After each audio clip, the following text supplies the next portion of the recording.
축복합니다.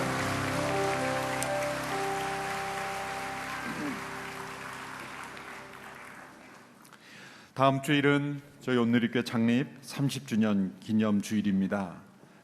저희가 화려한 이벤트나 어떤 그런 프로그램들보다도 함께 기도하고 하나님으로부터 새로운 비전을 받는 그러한 기간으로 우리가 삼기를 원합니다.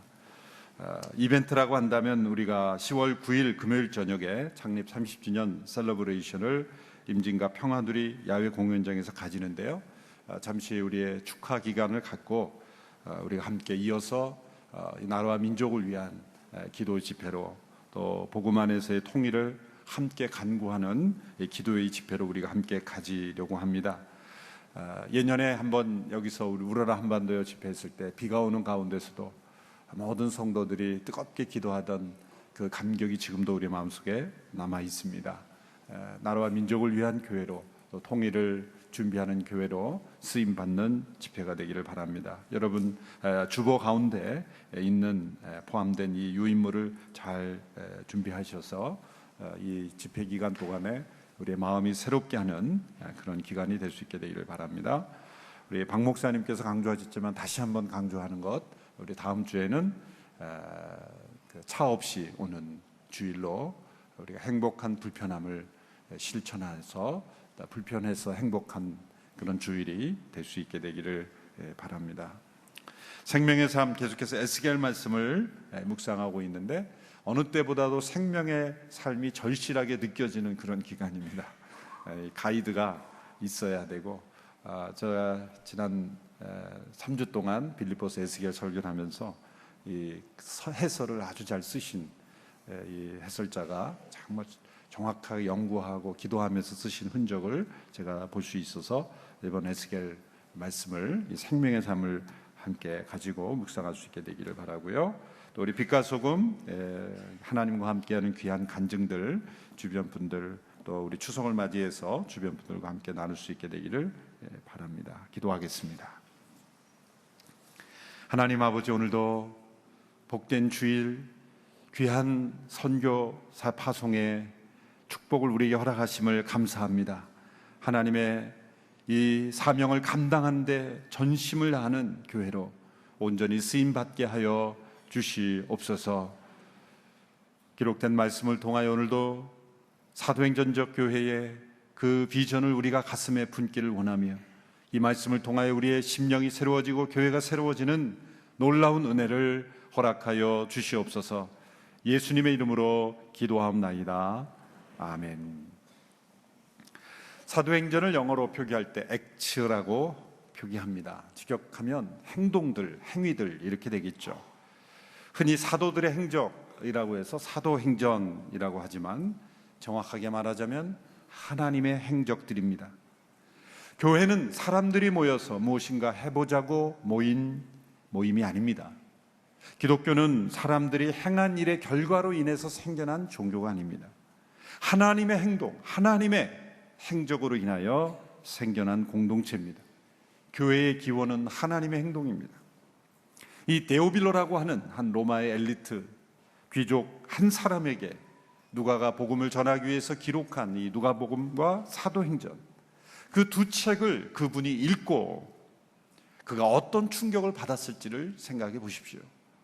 내가 신뢰할 수 있는 이 누가라는 한 의사, 이 누가라는 한 예수님을 따르던 이가 나에게 이 장문의 기록을 나에게 보내왔는데, 만일 이 기록이 사실이라면, 만일 내가 읽은 이 기록이 진실이라면 이것은 역사 가운데 전혀 존재하지 않았던, 역사 가운데 나타난 유일한 기록이요, 그리고 사람들이 만들어낸 기록이 아니라 살아계신 하나님, 또한 행동하시는 하나님에 관한 기록이라는 것을 그가 느꼈을 것입니다.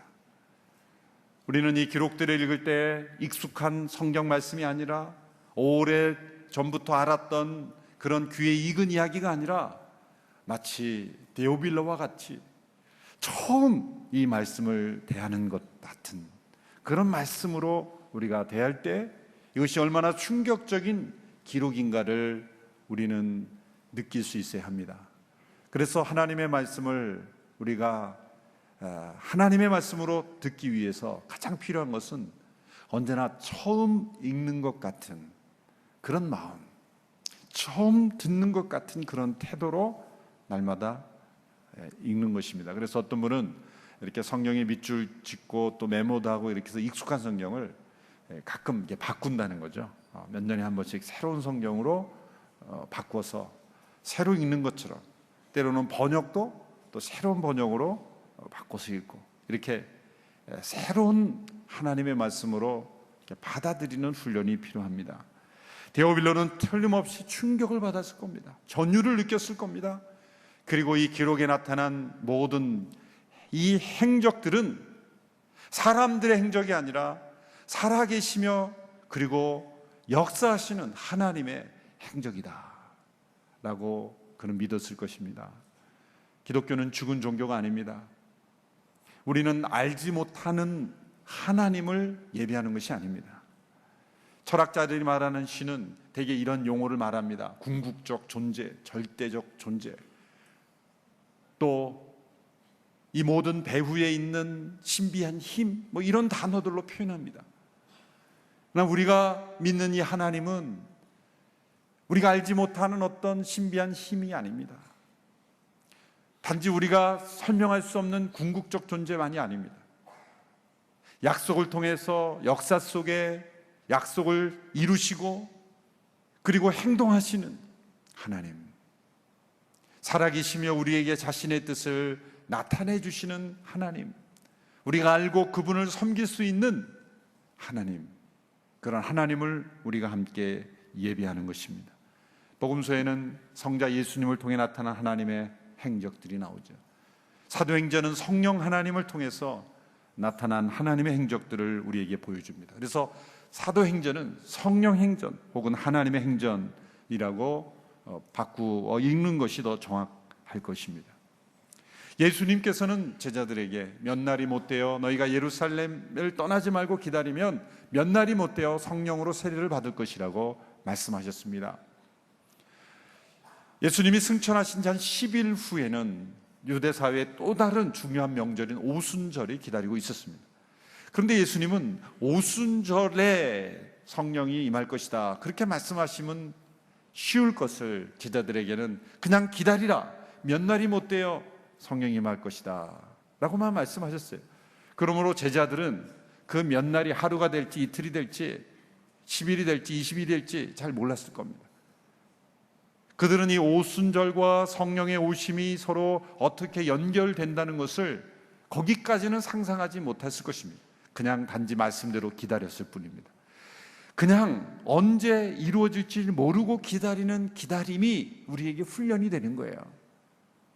여러분, 고난의 끝이 잘 보이지 않잖아요. 이게 언제 끝날까? 거기에 하나님의 역사의 묘미가 있는 거예요. 만일 우리의 인생을 지금은 어렵지만 10년 후에 고난이 끝나고 그 10년 후에는 축복이 임하고 그 10년 후에는 또다시 고난이 오고, 이렇게 우리 인생에 일어날, 죽을 때까지 일어날 일을 다 시나리오처럼, 대본처럼 우리는 하나님이 다 주시기를 원하는 거예요. 그러면 우리가 하나님을 잘 섬길까요? 아니죠. 정반대의 일이 일어날 겁니다. 내 인생의 주인이 내가 될 것이고, 때로는 체념하고 때로는 교만하고, 아마 우리 인생이 엉망진창이 될 것입니다. 하나님은 모든 것을 때를 따라 아름답게 하심으로, 우리 인생의 때를 우리가 정하지 못하게 하심으로 하나님을 바라보며 날마다 살아가는 존재. 여러분, 인간이라는, 인류라는 엔트로포스라는 그 헬라어, 그것은 위를 보며 사는 존재라는 거예요. 날마다 하나님의 때를 바라보며 그렇게 기다리며 살아가는 존재. 때로는 고난 속에서 기다리고 때로는 약속을 기다리는 그런 기다림의 인생, 이것이 인간의 본질이요, 하나님을 의존하는 인생의 참된 인생이라는 것을 우리에게 가르쳐 주십니다. 그냥 기다리라, 오순절에 올 것이다, 이렇게 말씀하시면 됩니다. 그냥 기다리라. 제자들은 하루하루 기다림 속에 때로는 기도하며 때로는 교제하며 기다리고 있었습니다. 이제 10일 후에 다가오는 오순절, 이 오순절은 출애굽을 기념하는 6월절로부터 50일째 되는 날이죠. 50일째는 안식일이 7번 지난 다음 날입니다. 그렇죠? 7, 7이 49. 그 다음 날이 50일이죠. 그래서 오순절을 77절이다 그렇게 부르기도 합니다. 오순절이 7번 7 곱하기 7이 더해지기 때문에 77절이다 이렇게 부르기도 합니다. 오순절은 당시에 두 가지 의미를 가지고 있어요. 첫 번째는 계절적인 의미입니다. 이 오순절 기간이 되면, 이때가 되면 보리 추수가 시작되는 시기입니다. 보리 추수가 시작되는 시기입니다. 이 추수의 시작, 그래서 오순절을 맥추절이다, 맥주절이 아니라 맥추절이다, 보리를 추수하는 기간이라 그래서 맥추절이다 이렇게 부릅니다. 그러니까 맥추절, 칠칠절, 오순절 다 같은 단어입니다. 그런데 가장 중요한 건 오순절, 영어로는 펜터코스트, 그것은 50일째 되는 날이다 그런 뜻입니다. 이거 계절적인 의미, 추수의 시기, 보리 추수가 본격적으로 시작되는, 그 당시에는 가장 중요한 게 밀과 보리가 가장 주요 그 농산물이었기 때문에 이 보리 추수는 아주 중요해요. 우리에게는 쌀과 같은 그러한 기간이죠. 두 번째 의미는 역사적인 의미입니다. 그것은 이 50일째, 출애굽한 지 50일째 되는 시기에 일어난 사건, 그것은 시내산에서 모세가 율법을 받았던 그러한 시기와 비슷합니다. 그래서 유대인들은 이 오순절이 되면은 이 율법을 받은, 그러한 모세가 시내산에서 율법을 받은 것을 기념하는 절기로서 율법을 낭독하고 율법이 우리에게 전해졌음을 기억하는 그런 의식들을 행했던 거죠. 두 가지 의미가 있는 거예요. 하나는 추수의 의미, 또 하나는 율법을 수여받은 의미. 자, 그렇다면 이 오순절이 우리에게 가져다주는 영적 의미가 무엇일까요? 그것은 바로 이 땅에 복음이 우리에게 전해지고 십자가의 복음이 완성되고 그 복음이 전해짐으로 인해서 이제 추수의 시기가 시작이 되었다. 보리가 익어서 이제는 추수할 시기가 됐다. 예수님 말씀하셨죠. 보라, 밭을 보라, 이제 곡식이 익었다. 추수한 일꾼을 부르신다. 추수의 시기가 시작됐다. 오순절에 일어난 사건은 영적 추수의 시작을 알리는 사건이었던 겁니다. 동시에 또 다른 유대인들의 율법을 받은 그날을 기념하였던 것처럼 이날은 하나님의 율법이 사람들의 마음에 새겨지는, 모세는 돌에 그 하나님의 율법을 받았지만 이제는 오순절의 이 사건을 통해 사람들의 마음에, 이 신비에 그 율법이 새겨지는 역사가 일어날 것이다. 이 예언이 에스겔과 예레미야에 집중적으로 나옵니다. 그것을 새 언약이라고 말합니다. 예수님 말씀하신 새 언약은 이미 구약의 에스겔과 예레미야를 통해서 이어났죠. 그 새 언약의 핵심은 뭐냐면 율법을 너희가 알라 그렇게 하는 그런, 너희가 이것을 알아야 된다라는 율법이 아니라 너희가 알게 될 것이다. 알게 될 것이다. 어떻게? 새 마음과 새 영을 부어주셔서 나를 아는 지식을 너희 속에 심어줄 것이다. 하나님의 율법을 마음에 새겨주시는 거예요. 그것이 성령님이 오심으로 우리 가운데 행하시는 일이에요. 이제는 율법을 읽고 머릿속에 판단해서 내가 깨달았고 행해야지라는 결심의 과정이 아니라 그 성령이 우리 가운데 임하시면 마치 율법이 내 안에 내장된 것 같은 그런 효과가 일어나는 거예요. 새 마음이 이식되지 않으면 우리 인생은 변화되지 않는 거죠.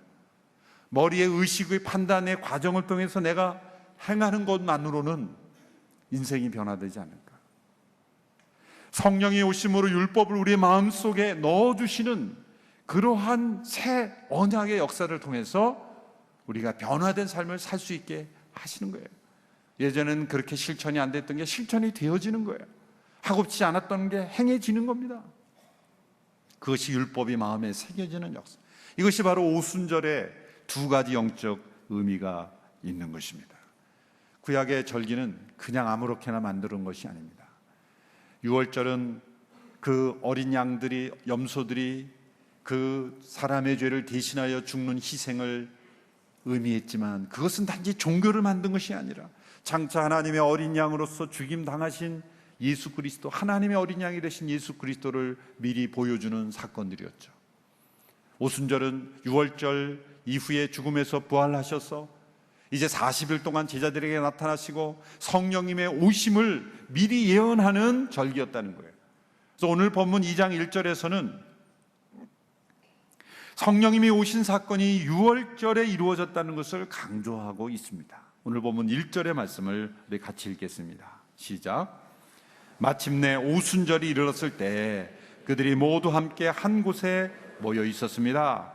오순절이 이르렀을 때 성령이 오신 사건은 오순절이었다라는 것을 강조하는 거죠. 오순절이 의미하고 있는 하나님의 약속, 오순절이 의미하고 있던 하나님의 예언, 오순절의 영적 추수의 사건이 시작이 되고 오순절의 율법이 사람들의 마음에 새겨지는 사건이라는 그 상징, 그리고 예언, 약속이 이루어졌다는 거예요. 그러므로 오순절에 성령님의 오신 이 강력한 사건은 제자들이 소리 높여 간절히 성령을 달라고 기도했다는 것이 아니라, 그들이 기도를 안 했다는 게 아니라 그들의 간절함 때문에 오신 것도 아니고 그들이 기다렸기 때문에 오신 것도 아니고 오순절에 오시기로 예언됐고 약속된 성령님이 오시는 거예요. 그런데 그것을 기다리고 있지 않으면 그것을 체험할 수 없으니 예수님이 기다리고 있으라 라고 말씀하시는 거예요. 약속에 따라 오신다는 건 인간의 어떤 노력이나 인간의 어떤 능력이나 어떤 인간의 자질 때문에, 제자들의 상태 때문에 오는 것이 아닙니다. 제자들 가운데 일부는 왜 집에 안 가고 우리가 있어야 되냐, 그렇게 불평하는 사람들이 있었을 거예요. 그러나 기다렸던 모든 이에게 약속하신 성령님의 오심이 일어났다라는 거죠. 이때는 아마 새벽이었을 것이다 라고 말합니다. 이후에 베드로가 설교한 시간이 오전 9시라 이렇게 돼 있는 것을 봐서 그들은 이른 아침 새벽에 함께 모였을 때 호련히 성령님이 그들 가운데 충만하게 오시는 사건이 일어났다고 기록하고 있습니다. 오늘 본문 2절에서 4절의 말씀 우리 같이 함께 읽겠습니다. 시작. 그때 하늘로부터 갑자기 급하고 강한 바람 같은 소리가 있었고 그들이 앉아있던 온 집을 가득 채웠습니다. 그리고 마치 불같은 혀들이 갈라지는 것이 그들에게 나타나 그들 각 사람 위에 임했습니다. 그러자 모두 성령으로 충만함을 받고 성령께서 그들에게 말하게 하심을 따라 그들이 다른 방언으로 말하기 시작했습니다. 성령님께서 오심과 함께 세 가지 현상이 나타났습니다. 첫 번째는 급하고 강한 바람 같은 소리가 하늘로부터 임했다. 하늘로부터 급하고 바람 같은 소리, 그러니까 바람 같은 소리, 소리가 하늘로부터 급하고 강한 바람 같은 소리가 났다는 거예요. 이 바람이라는 것은 히브리어로 영과 같은 단어를 씁니다. 루아흐라는 단어. 이것은 때로는 바람으로 쓰기도 하고 때로는 영으로 쓰기도 해요. 이 바람 혹은 영이라고 쓰여지는 단어는 영적인 생명력을 상징하는 단어죠. 그런데 이 성령 임재하심이 느낄 수 있고 들을 수 있는 그러한 소리로 임재하셨다는 거예요. 강한 태풍의 바람이 때로는 집을 날려버리고 그리고 나무의 뿌리까지 뽑아버리는 것 같은 그러한 이 힘이 있는 것처럼 성령님의 오심이 급하고 강한 바람 같은 소리로 임하신 거예요. 성령님께서는 종종 소리를 사용하십니다. 이 소리로 임하시는 성령님. 때로는 성령님 임재는 침묵 가운데 주어집니다. 그러나 침묵만이 성령 임재는 아니죠. 제가 이 성령의 강한 체험을 대학 2학년 때 체험했을 때 함께 기도하던 그 학생들 가운데 성령의 강한 체험이, 그때 온누리교회 처음 이 예배당이 만들어지고 이제 외부에 빌려줄 때 이 2층 방을 빌려서 수련회를 했을 때예요. 그때 이 2층에서 그런 성령의 놀라운 역사가 있었어요. 그때 그 성령이 체험했을 때 모두가 다 뜨겁게 기도하다가 일시에 기도가 중단되는, 그래서 말을 할 수 없는 그런 침묵 속에 들어갔어요. 그러나 동시에 그 침묵이 어느 정도 흐른 이후에는 절규와 탄식과 통곡이 일어나는, 이 침묵과 소리가 동시에 일어나는 것을 체험해요. 너무나 하나님의 임재 앞에 두려워서 감히 입을 열지도 못하는 그러한 상태도 있지만, 동시에 절규 속에 하나님 앞에 기도하는 기도의 소리, 하나님을 향한 찬송의 소리도 동시에 있는 거예요. 이 침묵과 소리가 언제나 이 성령님의 역사 가운데는 있어요. 거룩한 침묵만을 하나 성령의 임재하심이라고 말해서는 안 돼요. 또 소리만 있는 것이 성령의 임재라고 말해서는 안 돼요. 여호수아가 그 여리고성을 정복할 때 하나님께서 여호수아를 통해 주신 그 명령이 있죠. 6일간은 너희들이 침묵하며 그냥 돌기만 해라. 6일간의 침묵. 그들이 이렇게 한다고 뭐가 달라질까라고 하는 그 불신의 소리를 잠재우는 거예요. 우리는 말을 하면서 더 불신의 소리, 의심의 소리를 많이 바라죠. 침묵하라. 그건 순종의 소리죠. 순종의 침묵이죠. 그런데 제7일에 너희가 함성을 지르라, 소리를 내라. 여러분, 소리 지른다고 벽이 무너집니까? 우리가 함성 지르면 이게 무너집니까? 아니죠.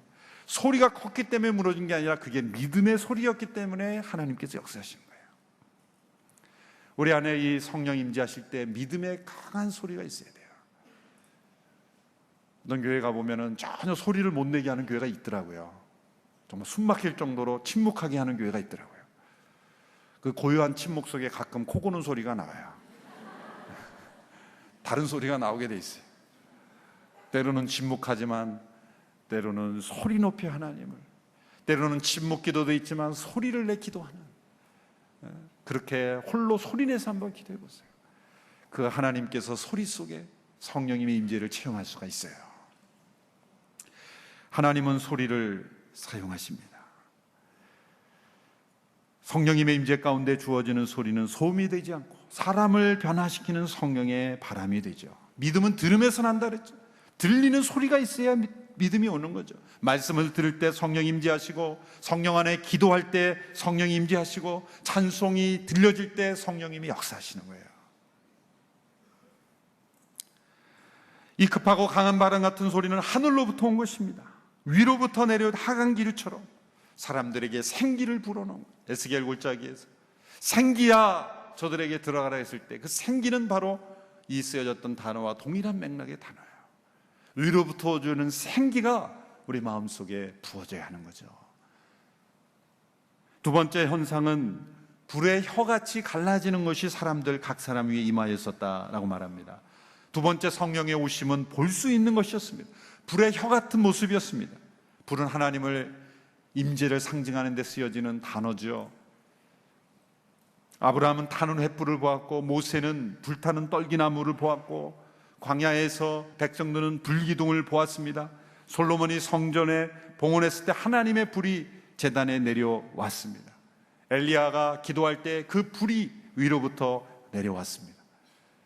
예수님께 세례 받으실 때는 비둘기 같은 성령이 보였다라고 말합니다. 그러나 제자들에게는 불의 혀같이 갈라지는 것이 보였습니다. 각 사람 위에 불이 임했지만 불이 태우지는 않았어요. 일반적인 불은 물질을 태우지만 성령의 불은 사람을 태우는 것이 아니라 죄를 태우고 우리를 정결케 하기 때문입니다. 불같은 성령. 그래서 때로는 성령이 임하실 때는 우리 몸이 뜨거워지는 것을 경험하죠. 이렇게 안수를 기도할 때 몸이 달아오는 듯한 뜨거운, 그러한 몸이 뜨거워지는 그러한 역사, 그건 불같은 성령의 임재하심을 그런 경험하는.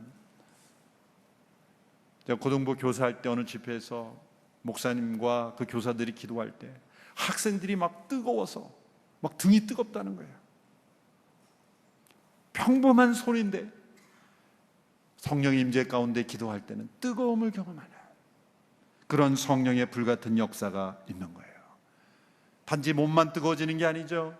그 육신 가운데 있었던 죄가 그 뜨거운 성령의 역사로 태워지는 역사, 정결케 되는 역사가 있는 것입니다. 왜 불이 혀로 나타났을까? 불의 혀라 그랬어요. 그것은 혀라는 건 언어의 기능, 말의 기능이죠. 그것은 말씀을 전하는 공동체로, 교회는 세상에 검을 가지고 싸우는 교회가 아니라 말씀의 검, 성령의 역사, 우리가 하나님의 말씀을 입으로 전할 때 성령의 불이 사람들의 마음속에 전해지는 거예요. 불같은 뜨거움이 말씀의 전파를 통해서 사람들에게 전해지는 역사를 보여주기 위해서 불의 혀같이 나타났다라고 해석할 수 있습니다. 여러분이 성령님의 오심은 어떤 한 사람의 마음속에 조용하게 은밀하게 역사하시는 성령이 아니라 함께 모인 성도들에게 함께 체험하는 그런 경험되는 사건으로 임한 것입니다. 우리가 중생은 우리가 거듭났다고 할 때는 언제 어떻게 경험났는지 자신은 정확한 일시와 그 체험 자체를 규명할 수는 없어요. 예수님 말씀하셨죠. 바람이 어디로 와서 어디로 가는지 알지 못하는 것처럼 성령으로 난 사람이 이와 같으니라. 사실 내가 언제 거듭났냐 말할 때는 사실은 알 수 없는 것이 정답이에요. 중생의 때는 알 수 없어요. 그런데 우리가 다 내가 언제 거듭났다라고 할 때는 뭡니까? 거듭난 이후에 내 안에 회개가 일어나고 성령 체험이 일어났을 때 사실은 그것을 우리가 인지할 수 있을 뿐이에요. 그럼 엄밀히 말해서 중생 체험 자체를, 이 거듭난 자체를, 그 때와 이 시를 내가 말할 수 있느냐? 사실은 정확하게는 말할 수 없어요. 왜? 성령께서 우리를 거듭나게 하시고 이후에 그걸 우리가 체험하는 건 그 이후이기 때문이죠. 회개를 통해 그 거듭남의 생명이 내 안에 일어나고 그런 것을 경험한 것은 사실 중생 이후이기 때문인 것이죠. 이 사건은 교회에 내려온 능력입니다. 체험입니다. 알 수 있고 볼 수 있고 느낄 수 있는 사건입니다. 예수님께서 누가복음 24장 49절에서 너희는 위로부터 능력을 입혀올 때까지 예루살렘에서 기다리라. 위로부터 능력을 입히운 것입니다. 나의 결심이나 결단이나 그런 것 이전에 위로부터 내려온 능력입니다. 이 오순절 성령의 오심 사건은 교회가 시작된 사건이 아니에요.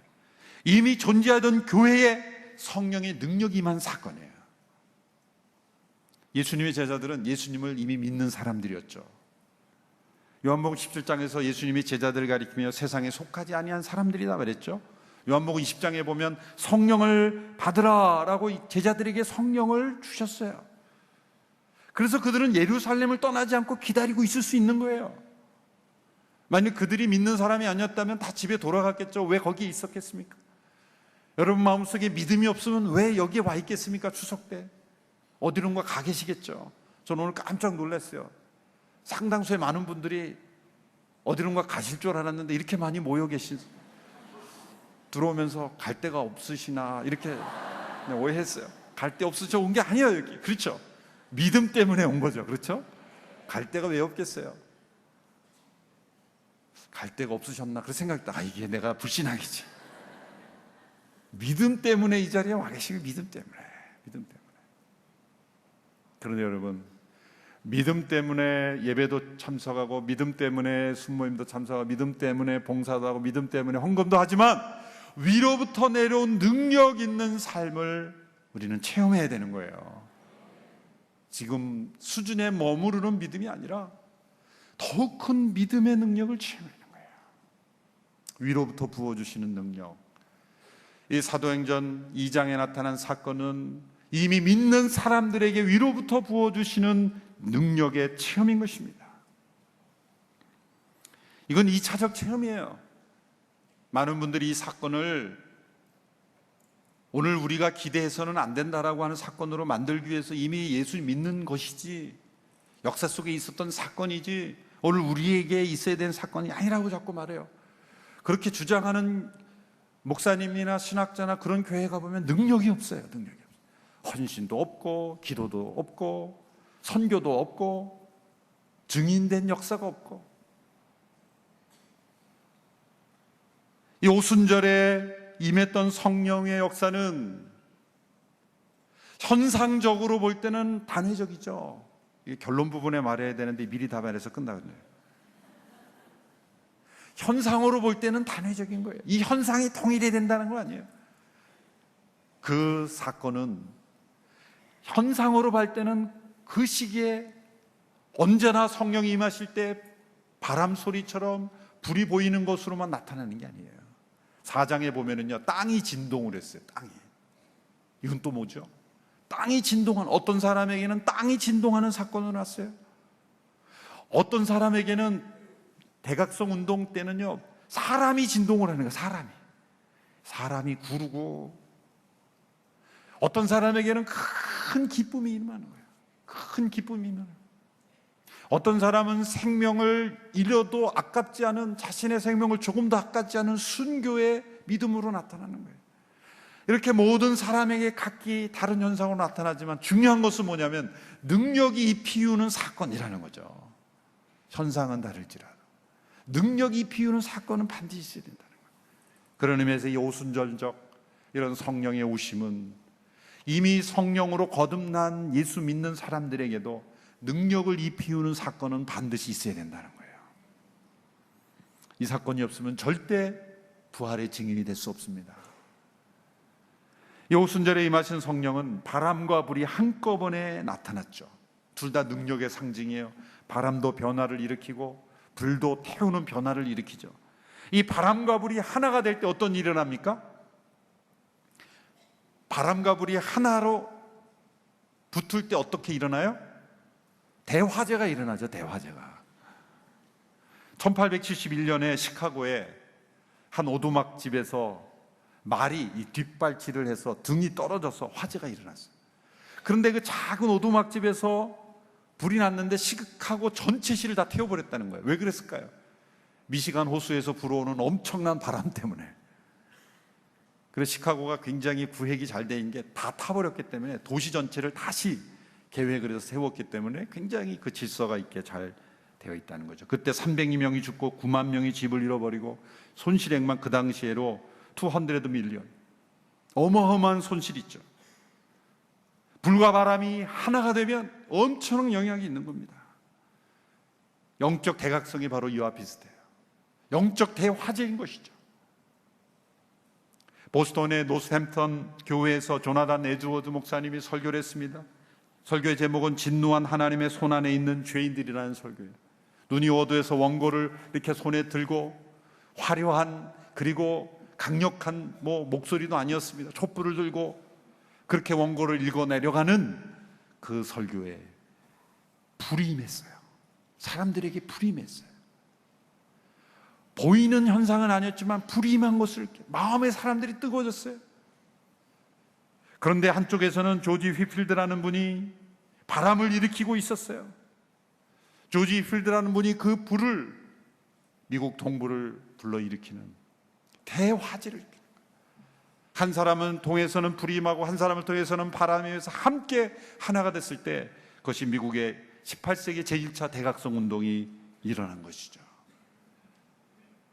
1907년에 평양에 있었던 대부흥운동도 마찬가지입니다. 귀한 믿음의 선배님들의 말씀과 기도를 통해 불이 일어나고 바람이 일어남으로써 평양 전체가 다 대화재가 일어난 거예요. 곳곳에 교회가 세워지고 신학교가 세워지고 일주일 동안 모여서 말씀을 듣고 기도하는 뜨거운 성령의 역사가 일어난 거예요.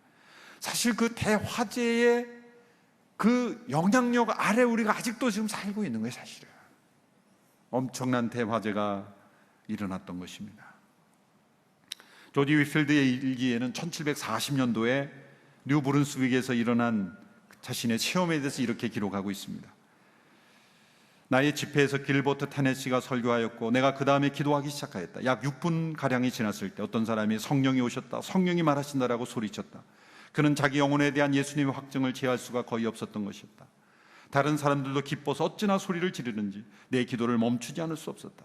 나 자신의 영혼이 어찌나 충만했던지 나는 자신의 비열함과 하나님의 영원한 사랑의 주권과 위대함을 의식하며 주님 앞에 엎드려 울어버렸다.